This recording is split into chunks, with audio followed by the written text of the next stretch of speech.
सोचिए, एक दिन पूरी दुनिया बर्फ की लपेट में आ जाए, हर तरफ सन्नाटा हो और बचने का सिर्फ एक ही रास्ता बचे, एक ट्रेन जो कभी रुकती नहीं। साल 1950 में ग्लोबल वार्मिंग की वजह से दुनिया में ऐसी खौफनाक तब्दीलियां आईं कि पूरी जमीन बर्फ की चादर में दब गई। इंसानों की बनाई हुई एक कोशिश उल्टा दुनिया के लिए अजाब बन गई और इतनी ज्यादा ठंड फैल गई कि बहुत से लोग बर्फ में जमकर अपनी जान गंवा बैठे। लेकिन इस तबाही के दरमियान विल्फोर्ड नाम के एक साइंटिस्ट ने एक ऐसी ट्रेन बनाई जो इंसानियत की आखिरी उम्मीद बन गई। ये ट्रेन पूरे साल में दुनिया का एक चक्कर मुकम्मल करती थी और अब इसी ट्रेन में वो आखिरी लोग जिंदा थे जो इस जमती हुई दुनिया से बच गए थे। लेकिन इस ट्रेन में हर किसी की जिंदगी एक जैसी नहीं थी। ट्रेन के सबसे पिछले हिस्से यानी टेल सेक्शन में रहने वाले लोगों की जिंदगी किसी अजाब से कम नहीं थी। उन्हें न खाने के लिए अच्छा खाना दिया जाता था और ना ही पीने के लिए साफ पानी। जब भी विल्फोर्ड के गार्ड्स चाहते वो इन लोगों को उठा कर ले जाते थे। उनका रवैया इन पैसेंजर्स के साथ इतना जालिमाना था कि वो इन्हें इंसान नहीं बल्कि जानवर समझते थे। ये लोग सिर्फ जिंदा थे लेकिन अंदर से कब के टूट चुके थे। इसी जुल्म के खिलाफ टेल सेक्शन के लोगों ने कई बार विल्फोर्ड के खिलाफ बगावत करने की कोशिश की, लेकिन हर बार उन्हें बुरी तरह हार का सामना करना पड़ा। फिर एक दिन हमेशा की तरह गार्ड्स टेल सेक्शन में आते हैं और पैसेंजर्स की गिनती शुरू कर देते हैं। सब लोग अपनी जगह पर नीचे बैठ जाते हैं, लेकिन उनमें से एक आदमी नीचे नहीं बैठता। वो बस ट्रेन के बंद होते हुए दरवाजों को गौर से देख रहा होता है, जैसे किसी चीज को समझने की कोशिश कर रहा हो। तभी एडगर उसे नीचे बैठने के लिए कहता है। वो कुछ देर तक उसे देखता है, फिर मजबूरन नीचे बैठ जाता है। इसके बाद पैसेंजर्स को खाने के लिए प्रोटीन ब्लॉक्स दिए जाते हैं। ये ब्लॉक्स देखने में इतने गंदे थे कि उन्हें खाना भी मुश्किल लग रहा था। सब लोग लाइन में लगकर अपना हिस्सा लेना शुरू कर देते हैं। तभी एक गार्ड अनाउंसमेंट करता है कि ट्रेन के अगले हिस्से में एक पियानो बजाने वाले शख्स की जरूरत है और जो भी इस काम के लिए सिलेक्ट होगा उसे ट्रेन के आगे वाले सेक्शन में भेज दिया जाएगा। ये सुनकर एक आदमी अपनी वाइफ के साथ गार्ड के पास जाता है और बताता है कि वो और उसकी वाइफ दोनों पियानो बजाना जानते हैं। गार्ड उसके हाथों को चेक करता है और फिर सिर्फ उस आदमी को आगे जाने का कहता है, लेकिन वो अपनी वाइफ को छोड़कर जाने से इनकार कर देता है और वापस मुड़ने लगता है। तभी गार्ड उसकी वाइफ को जोर से धक्का देता है और वो जमीन पर गिर जाती है। फिर गार्ड्स उस आदमी को जबरदस्ती अपने साथ ले जाते हैं। इसके बाद गार्ड्स सब पैसेंजर्स को नीचे बैठने का हुक्म देते हैं ताकि कोई भी बगावत या हमला करने की कोशिश ना कर सके। एडगर कर्टिस को कुछ करने के लिए कहता है, लेकिन कर्टिस मना कर देता है और कहता है अभी वक्त नहीं आया। गार्ड्स के जाने के बाद कर्टिस चुपके से प्रोटीन ब्लॉक्स को चेक करना शुरू करता है। तभी तानिया उसे बताती है कि इस बार उसके बेटे टिमी के प्रोटीन ब्लॉक में कुछ छुपाया गया है। कर्टिस किसी तरह वो प्रोटीन ब्लॉक हासिल कर लेता है। जब वो उसे काटता है तो उसके अंदर से एक छोटी सी चिट्ठी निकलती है और इस बार चिट्ठी पर एक नाम लिखा होता है, किम इल सुंग। जब गिलियम यह नाम पढ़ता है तो वो कर्टिस को बताता है कि इस ट्रेन की सिक्योरिटी का पूरा निजाम किम इल सुंग ने तैयार किया था। वो ट्रेन के तीसरे डिब्बे में बनी एक जेल में कैद है। अगर हम वहां तक पहुंच गए और उसे आजाद कर दिया तो वो हमारी मदद कर सकता है। वो हमें ट्रेन के इंजन तक पहुंचने का रास्ता बता सकता है। गिलियम ये सब इसीलिए जानता था क्योंकि उसने खुद विल्फोर्ड की ट्रेन बनाने में मदद की थी। लेकिन सबसे बड़ा सवाल ये था, अगर गिलियम विल्फोर्ड का इतना करीबी था तो फिर वो टेल सेक्शन में क्या कर रहा था? उसे तो ट्रेन के बेहतरीन हिस्से में होना चाहिए था। इस राज का जवाब हमें आगे मिलता है। इसी दौरान एडगर भी छुपकर यह सब सुन रहा होता है। वो अंदर आता है और कर्टिस से पूछता है कि किम इल सुंग उनकी मदद कैसे करेगा? वो तो खुद जेल में बंद है। लेकिन कर्टिस उसे इस मामले से दूर रहने को कहता है। हालांकि एडगर का सवाल बिल्कुल ठीक था। टेल सेक्शन में कोई खिड़की नहीं थी, इसलिए वहां रहने वाले लोगों को यह भी नहीं पता चलता था कि बाहर दिन है या रात। वो अपनी पूरी जिंदगी अंधेरे में गुजार रहे थे। रात को बिस्तर पर लेटा एडगर कर्टिस से कहता है कि उसे अगला लीडर बनना चाहिए, लेकिन कर्टिस को लीडर बनने में बिल्कुल दिलचस्पी नहीं थी। तभी अचानक गार्ड्स वहां आ जाते हैं और सबके बच्चों को उनके माँ बाप से अलग करना शुरू कर देते हैं।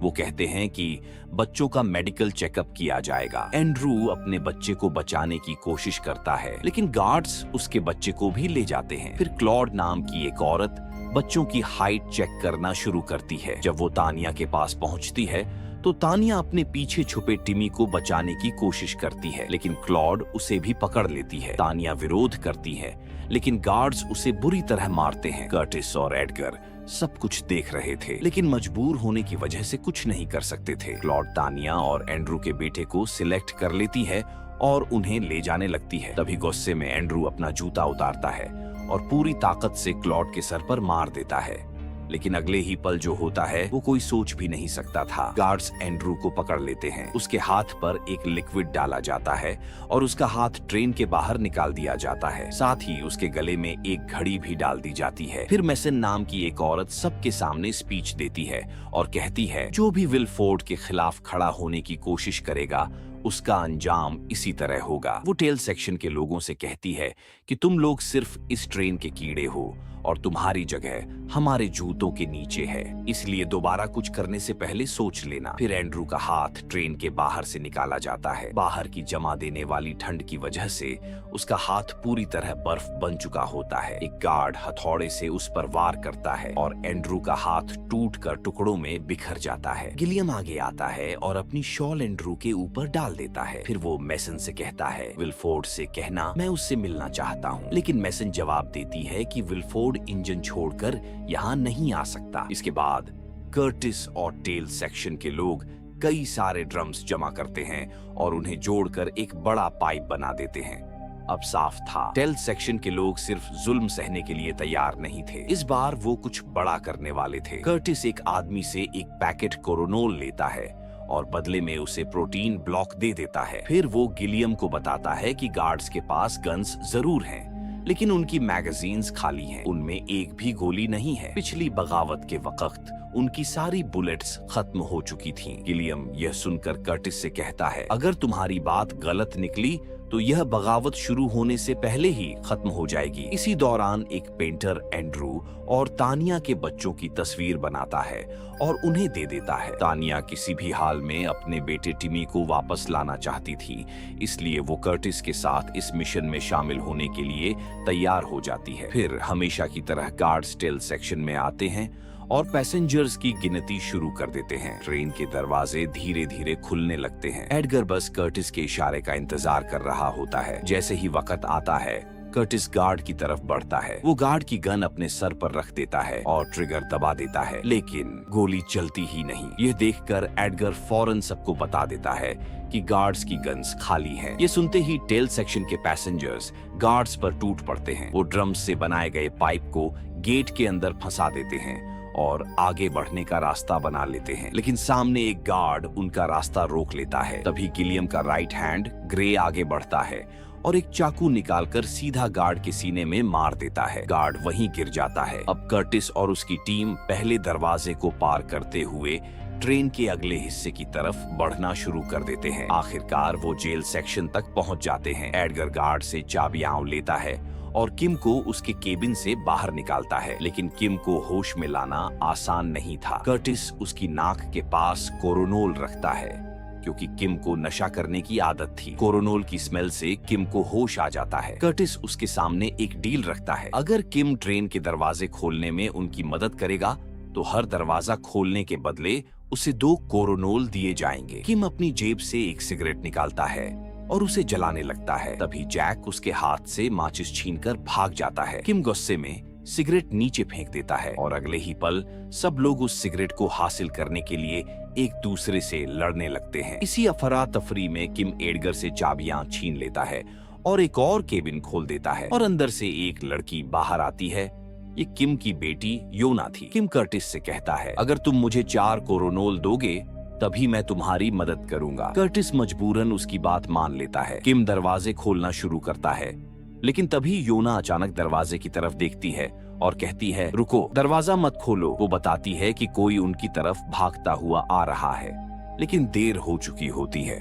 किम दरवाजा खोल देता है और सामने से एक आदमी भागता हुआ उनकी तरफ आता है। यह पॉल था। पॉल ट्रेन के उस सेक्शन में काम करता था जहां प्रोटीन ब्लॉक्स बनाए जाते थे। वो पहले खुद टेल सेक्शन का पैसेंजर रह चुका था। कर्टिस उसे देखकर हैरान रह जाता है। जब वो मशीन के अंदर देखता है तो उसके होश उड़ जाते हैं, क्योंकि जिस प्रोटीन ब्लॉक को वो सब इतने सालों से खा रहे थे वो असल में कीड़े मकोड़ों से बनाया जा रहा था। ये देखकर पेंटर भी हैरान रह जाता है और तस्वीर बनाना शुरू कर देता है, लेकिन कर्टिस उसे रोक देता है और कहता है इसकी तस्वीर मत बनाओ। फिर कर्टिस पॉल के पास जाता है और गुस्से में पूछता है तुम हमें क्या खिला रहे थे? पॉल का जवाब और भी ज्यादा हैरान करने वाला होता है। वो कहता है मैं भी वही खा रहा हूँ जो तुम सब खा रहे हो। तभी कर्टिस की नजर पॉल के हाथ में एक चिट्ठी पर पड़ती है। वो उससे पूछता है क्या तुम ही वो शख्स हो जो हमें यह चिट्ठियां भेजता है? लेकिन पॉल का जवाब सबको हैरान कर देता है। वो बताता है कोई और इन चिट्ठियों को यहाँ रखता है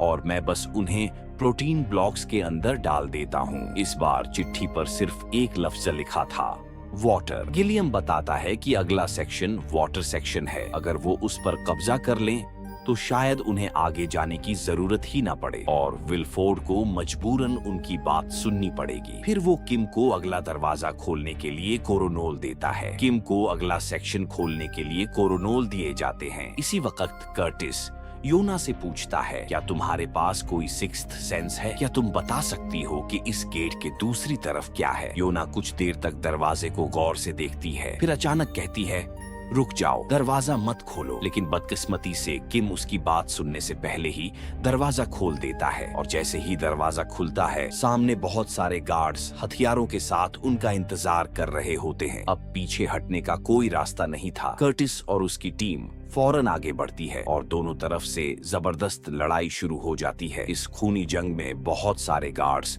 और पैसेंजर्स मारे जाते हैं। तभी ट्रेन में एक अनाउंसमेंट होती है जिसमें पता चलता है कि ट्रेन अब कैथरीन ब्रिज से गुजरने वाली है और इसका मतलब था नया साल आ चुका था। इस ट्रेन को चलते हुए अब पूरे 20 साल गुजर चुके थे। तभी मैसन वहां आती है और बागियों को हथियार डालने का हुक्म देती है। वो कहती है अगर तुम लोग अपने हथियार डाल दो तो तुम में से सिर्फ 70% लोगों को मारा जाएगा, बाकी को माफ कर दिया जाएगा। लेकिन कर्टिस जवाब में एक चाकू निकालता है और सीधा मैसन की तरफ फेंक देता है। यह उसका जवाब था। वो हार मानने वाले नहीं थे। इसके बाद गार्ड्स अपनी आंखों पर नाइट विजन ग्लासेस लगा लेते हैं। कर्टिस को समझ नहीं आ रहा था कि आखिर होने क्या वाला है। तभी किम उसे बताता है अब सब लोग मरने वाले हैं। वो समझाता है कि कैथरीन ब्रिज के बाद एक लंबी टनल आने वाली है और गार्ड्स इसी अंधेरे का फायदा उठाएंगे। किम अपनी बेटी योना को एक केबिन में छुपा देता है। जैसे ही ट्रेन टनल में दाखिल होती है पूरे ट्रेन में अंधेरा छा जाता है और इसी अंधेरे में गार्ड्स अचानक पैसेंजर्स पर हमला कर देते हैं। एक के बाद एक कर्टिस के साथी मारे जा रहे थे। अपने लोगों को मरता देखकर कर्टिस को याद आता है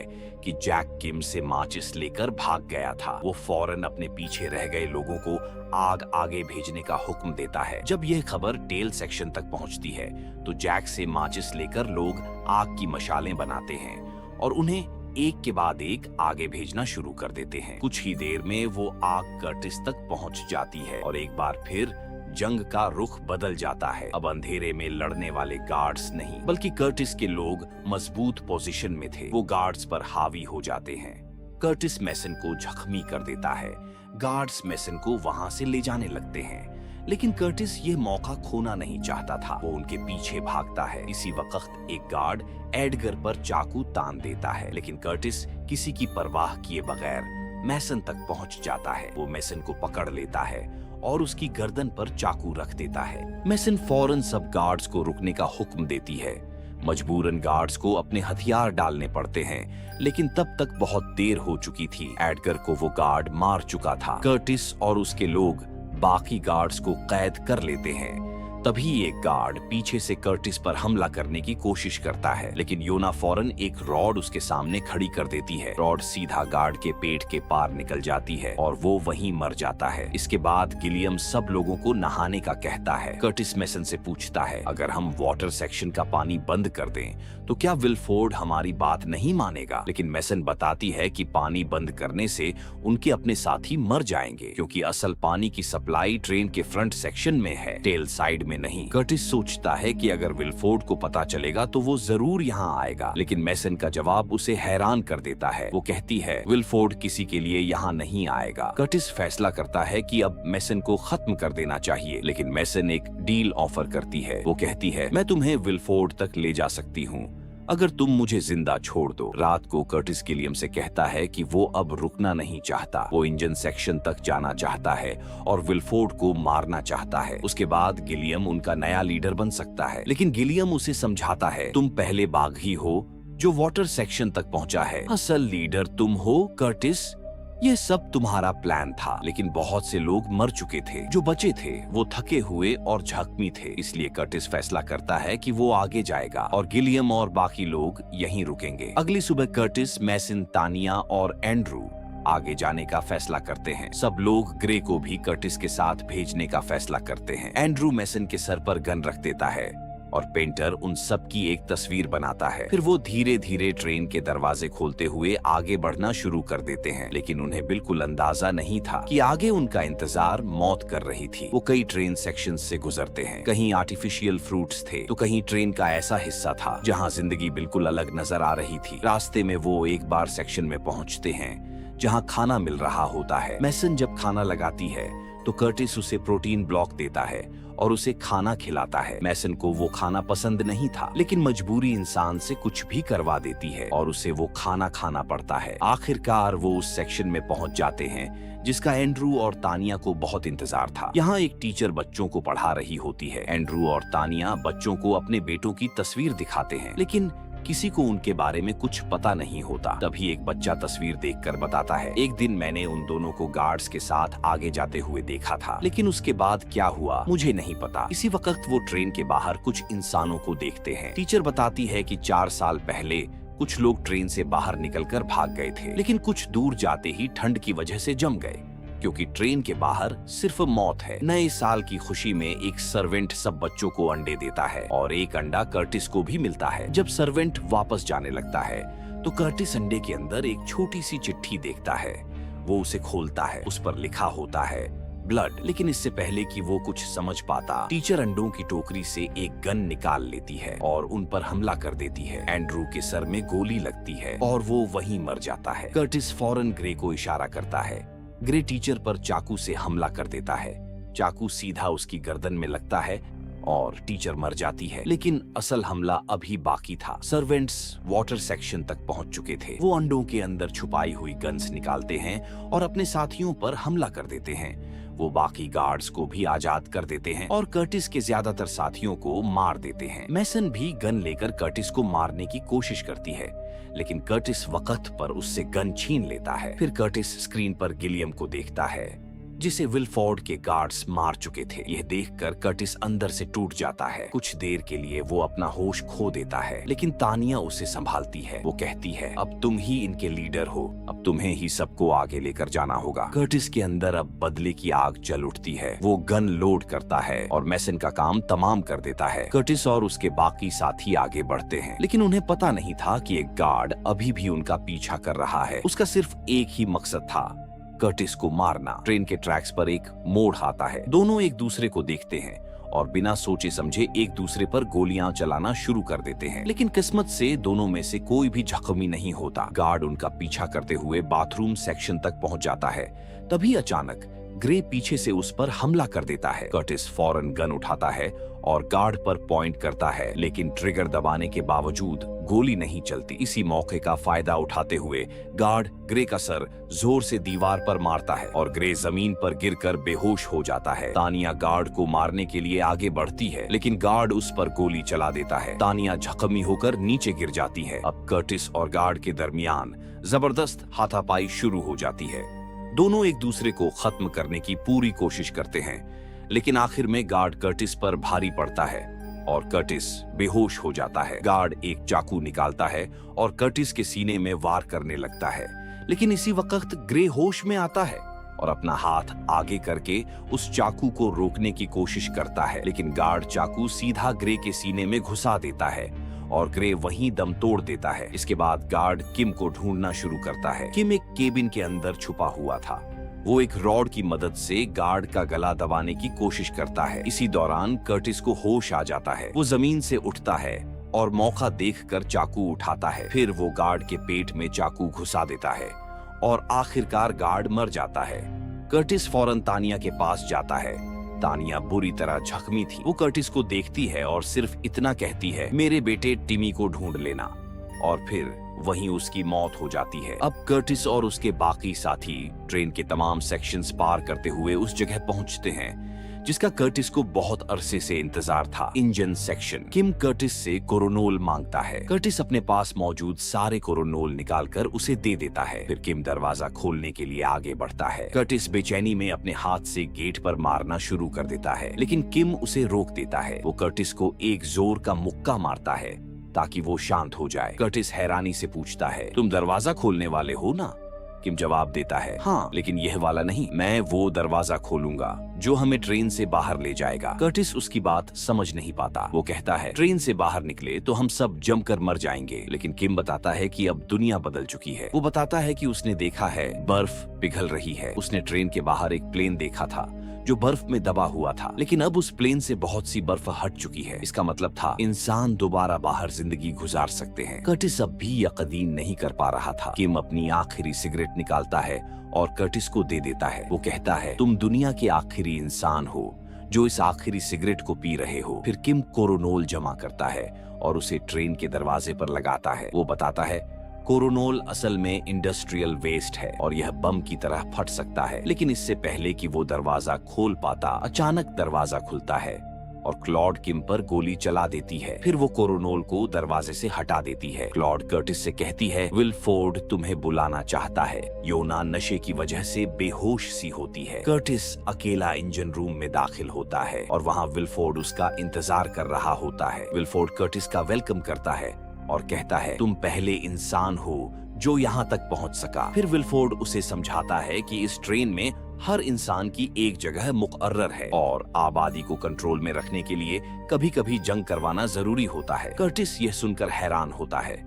विलफोर्ड बताता है कि उसका गिलियम के साथ एक समझौता था। गिलियम टेल सेक्शन के लोगों को लेकर वाटर सेक्शन तक बगावत कर सकता था और वहां अपनी मर्जी से जिंदगी गुजार सकता था। लेकिन इस बगावत की वजह से ट्रेन को बहुत नुकसान हुआ और गिलियम को इसकी कीमत अपनी जान देकर चुकानी पड़ी। ये सुनकर कर्टिस के होश उड़ जाते हैं। उसे समझ आ जाता है कि जो कुछ भी हुआ वो सिर्फ एक खेल था। विलफोर्ड कर्टिस को अपनी बातों से मैनिपुलेट करना शुरू कर देता है। वो कहता है कि अब वो बूढ़ा हो रहा है और इस ट्रेन को चलाने के लिए अब किसी नए मालिक की जरूरत है। फिर विलफोर्ड कर्टिस को एक चिट्ठी देता है जिस पर सिर्फ एक लफ्ज लिखा होता है, ट्रेन। यानी विलफोर्ड अपने हाथों से यह पूरी ट्रेन कर्टिस को देना चाहता था। और सबसे बड़ा राज यह था कि टेल सेक्शन तक पहुंचने वाली वो सारी चिट्ठियां भी विलफोर्ड ही भेज रहा था। दूसरी तरफ वो गार्ड अभी भी जिंदा था। वो किसी तरह किम तक पहुंच जाता है। किम योना से कहता है कि गेट खोलना होगा। योना किम के बताए हुए तरीके के मुताबिक गेट खोल देती है। जैसे ही क्लॉड बाहर आती है, योना पीछे से उस पर हमला कर देती है। फिर वो कोरोनोल को दोबारा ट्रेन की दीवार पर लगा देती है। उधर किम और गार्ड के दरमियान जबरदस्त फाइट शुरू हो जाती है। दोनों एक दूसरे को खत्म करने की पूरी कोशिश करते हैं। इसी दौरान किम योना को बताता है कि माचिस कर्टिस के पास है। योना कर्टिस से माचिस लेने इंजन सेक्शन में जाती है, लेकिन कर्टिस उसकी बात सुनने के लिए तैयार नहीं होता। वो अभी भी विलफोर्ड की बातों में उलझा हुआ था। तभी योना फ्लोर पर लगी एक चीज को हटाने की कोशिश करती है। कर्टिस भी उसकी मदद करने लगता है। दोनों मिलकर फ्लोर खोल देते हैं और अंदर जो नजर आता है उसे देखकर कर्टिस हैरान रह जाता है। वहाँ एक छोटा बच्चा छुपा हुआ था। विलफोर्ड बताता है कि ट्रेन को चलाए रखने के लिए यह जरूरी है। वो कर्टिस को समझाता है, हर इंसान की इस ट्रेन में अपनी एक जगह है। यहाँ तक कि कुछ काम ऐसे हैं जो तुम सोच भी नहीं सकते। विलफोर्ड बताता है कि ट्रेन के कुछ जरूरी पुर्जे खराब हो चुके हैं और अब उन्हें मशीन की जगह इंसानों से मैन्युअली चलाना पड़ रहा है। ये सुनकर कर्टिस के अंदर की इंसानियत जाग उठती है। उसे समझ आ जाता है कि गिलियम ने विलफोर्ड के साथ डील होने के बावजूद उसे आगे जाने से नहीं रोका, क्योंकि वो जानता था कि सच देखने के बाद कर्टिस खुद फैसला करेगा। कर्टिस आखिरकार माचिस योना को दे देता है। फिर गुस्से में विलफोर्ड के मुंह पर जोर का मुक्का मारता है। उधर किम और गार्ड की लड़ाई भी आखिर अपने अंजाम तक पहुंचती है और किम उस गार्ड को हमेशा के लिए खत्म कर देता है। कर्टिस दोबारा उस बच्चे को बाहर निकालने की कोशिश करता है। वो अपना हाथ अंदर डालता है जिससे उसका हाथ बुरी तरह जख्मी हो जाता है, लेकिन वो हिम्मत नहीं हारता और आखिरकार बच्चे को बाहर निकाल लेता है। अब सब कुछ तय था। योना कोरोनोल पर आग लगा देती है। कर्टिस, किम और योना एक दूसरे को गले लगाते हैं और अगले ही पल एक बहुत बड़ा धमाका होता है। धमाके की ताकत से पूरी ट्रेन अपने ट्रैक से उतर जाती है। ट्रेन का बहुत बड़ा हिस्सा तबाह हो जाता है। इस हादसे में कर्टिस और किम अपनी जान गंवा देते हैं और सिर्फ योना और वो बच्चा जिंदा बच पाते हैं। योना धीरे धीरे ट्रेन के मलबे से बाहर निकलती है। वो अपना पहला कदम बर्फ पर रखती है। उसे लगता था कि बाहर सिर्फ मौत है, लेकिन फिर उसकी नजर एक अजीब चीज पर पड़ती है, एक पोलर बियर। योना उसे देखकर समझ जाती है कि शायद दुनिया दोबारा जिंदा होने के काबिल बन रही है। शायद इंसानों के लिए एक नई शुरुआत मुमकिन है। और इसी उम्मीद के साथ हमारी कहानी खत्म होती है। अगर आपको हमारी यह वीडियो पसंद आई हो तो वीडियो को लाइक करें और चैनल को सब्सक्राइब करना मत भूलना। मिलते हैं अगली वीडियो में।